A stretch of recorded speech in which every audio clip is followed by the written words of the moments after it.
Have you ever seen that phrase on a protest sign? No one is illegal on stolen land.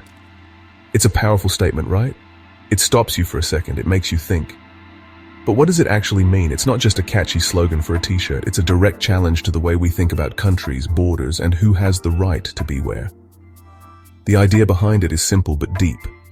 It questions the very foundation of some nations by pointing out that the land they stand on was taken from someone else.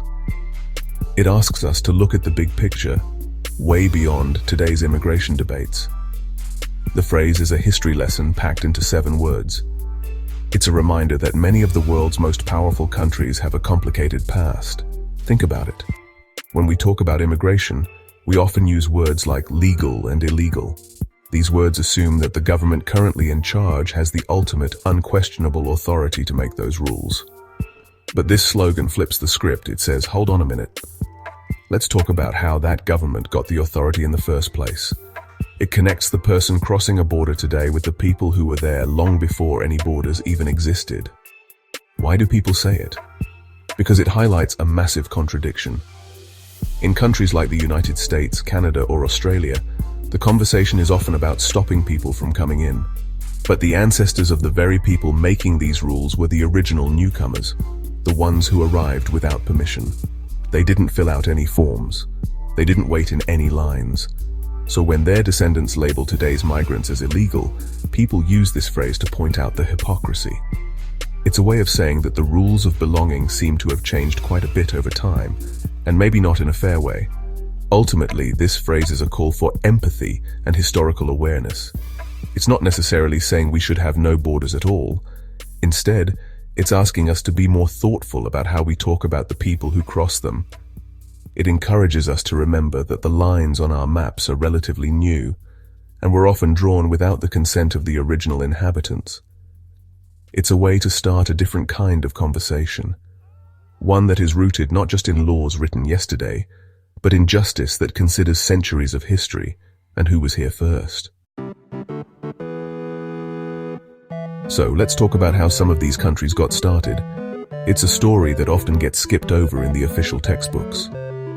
For centuries, lands that we now call the United States, Canada, and Australia were home to hundreds of distinct indigenous nations.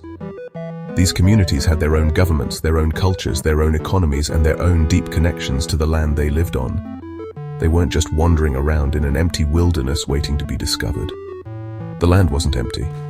It was inhabited, managed, and treasured by millions of people for generations upon generations. Then ships started arriving from Europe. These newcomers, the colonizers, saw the land not as a home, but as a resource. It was a place full of gold, timber, and fertile soil, all ripe for the taking.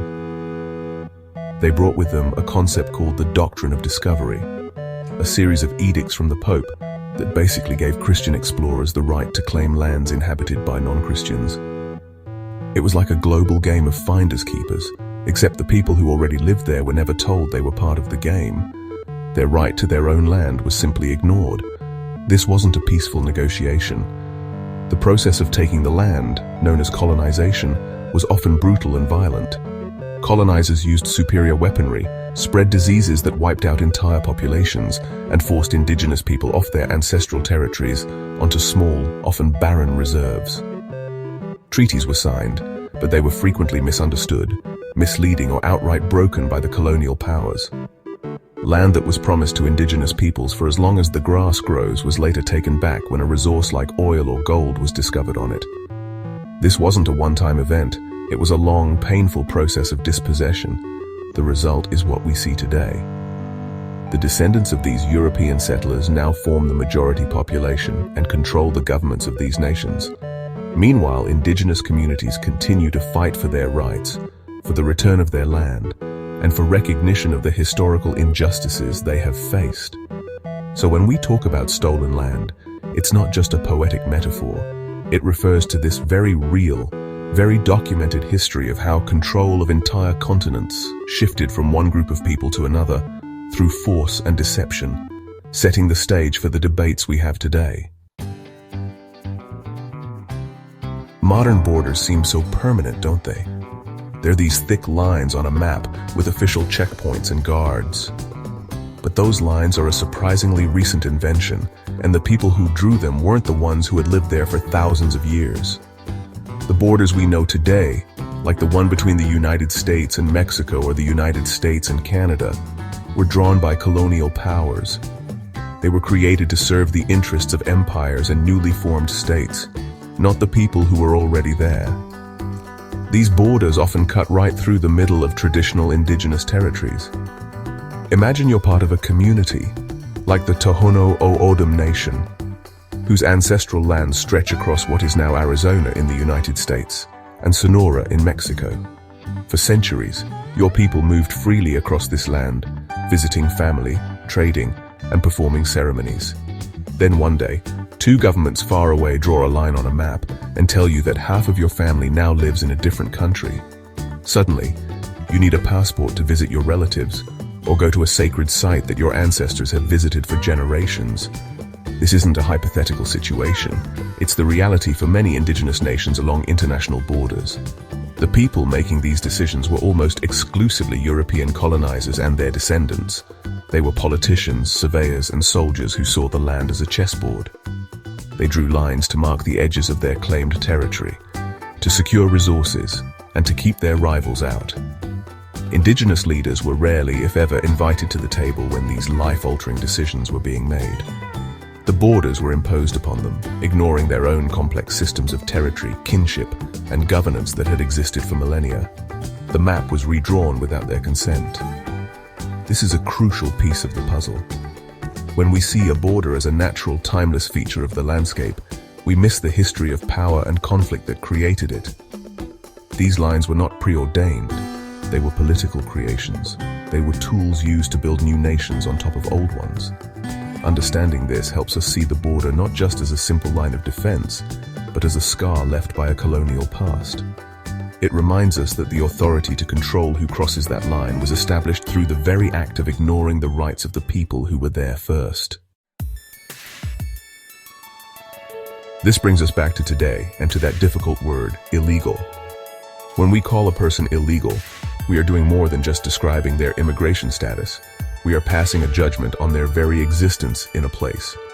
The term suggests they are fundamentally wrong for being where they are. But given the history we've just discussed, this is where things get complicated. If the land was taken from its original inhabitants, and if the borders were drawn by the takers, then who truly has the moral authority to label another human being as illegal for crossing those same borders? The argument isn't that laws don't exist.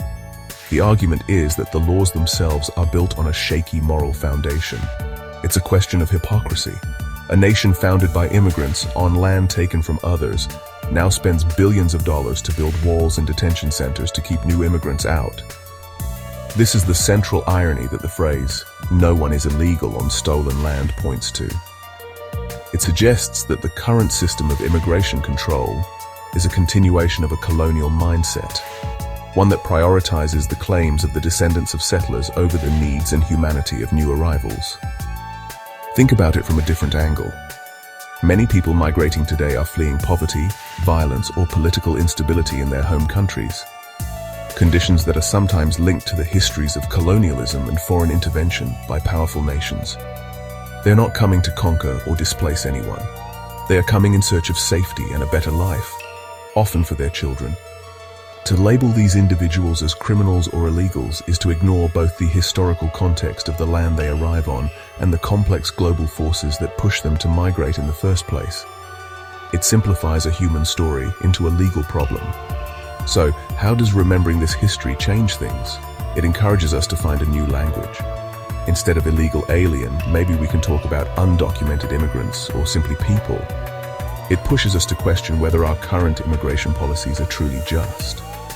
It asks us to consider that belonging is about more than just paperwork. It's about shared humanity, historical responsibility, and creating a future where the concept of justice isn't confined by lines drawn on a map centuries ago. It's about building a bigger table, not a higher wall.